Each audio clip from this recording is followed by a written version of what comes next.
3. That is the number of players chosen in front of Cale Makar, the elite Hobey Baker winner, who is arguably one of the, if not the favorite to win this year's Calder Cup. So why heading into the 2017 draft was Cale Makar held back of that number 1 spot? Well, he actually has a pretty interesting backstory that may have ultimately led certain GMs refusing to take him over certain players. An elite defenseman coming out of the AJHL, Makar has definitely had an interesting backstory as he actually opted to play for the Brooks Bandits of the AJHL. This league is actually lower than the WHL.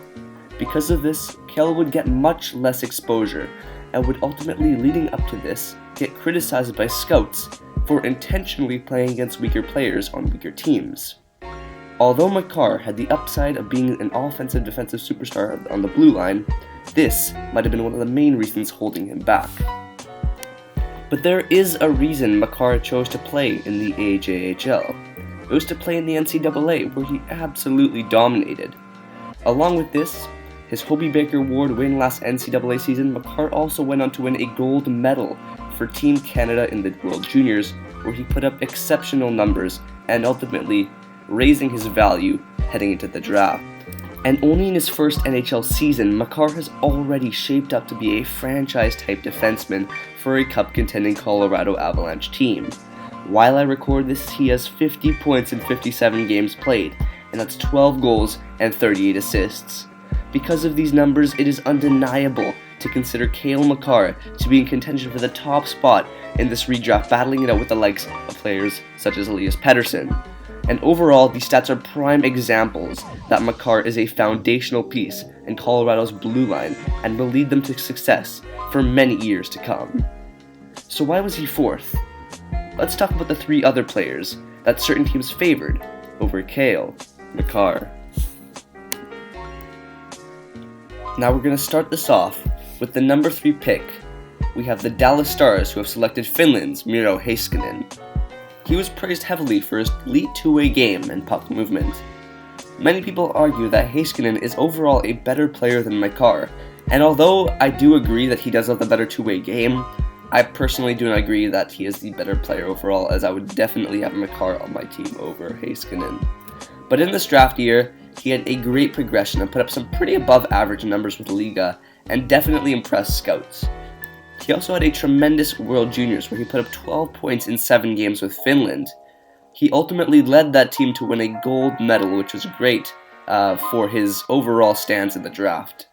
This season, though, Heiskanen has picked up from last year, playing very well with his 35 points in 68 games. Now next up at number 2, the Flyers, who have drafted Nolan Patrick.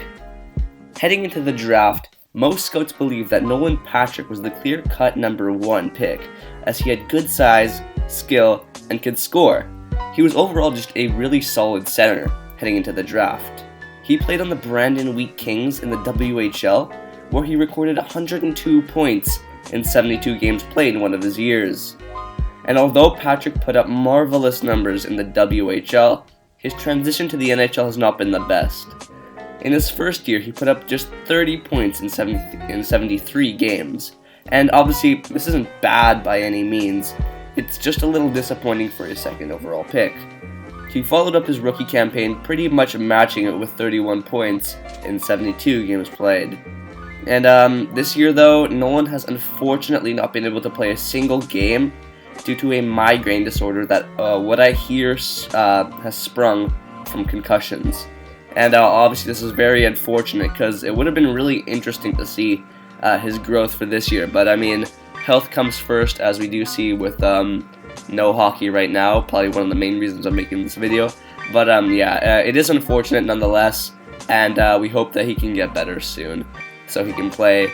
And we'll be able to see more of his growth, to see his progression.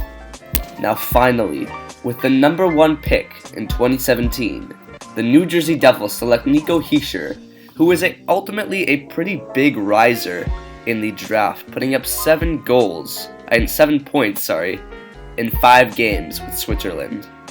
He then had a pretty good season in the QMJHL, putting up 86 points in 57 games. Following this, although nothing too overwhelming, his transition to the NHL has been, let's just say, not bad.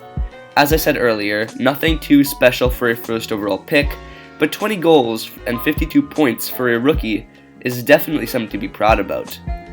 And he has definitely shown quite good development, and obviously watching him this year has definitely made major strides improving his game since first joining the league. So yeah, that is pretty much it for the draft. It was quite unpredictable, as we can see, due to the results of the order that the players were taken in. And it really was interesting to see these players really get mixed and shuffled in, like especially the redrafts and stuff like that. But yeah, after discussing all of these players, I think the clear victor out of the four that we just talked about is obviously Cale Makar. He has just had the biggest impact on his team. He's put up the most points. He's been in the league probably the least out of all these guys, so he's had the least experience. He's still put up the most points. He just overall had the biggest impact with his team over the other players, who, don't get me wrong, they're all very good players, but I think that come when these players hit their prime, Cale Makar will just skyrocket and it will really show. So yeah, basically concluding with this video, I leave you with one thing. Who do you think deserved the first overall pick in this weird 2017 draft? I know we didn't include Elias Pettersson in this video, but I could include him in this as well, as I think it's pretty clear to most of us that Cale and Elias at this point are the clear 1 and 2. So tell me why you chose one over the other.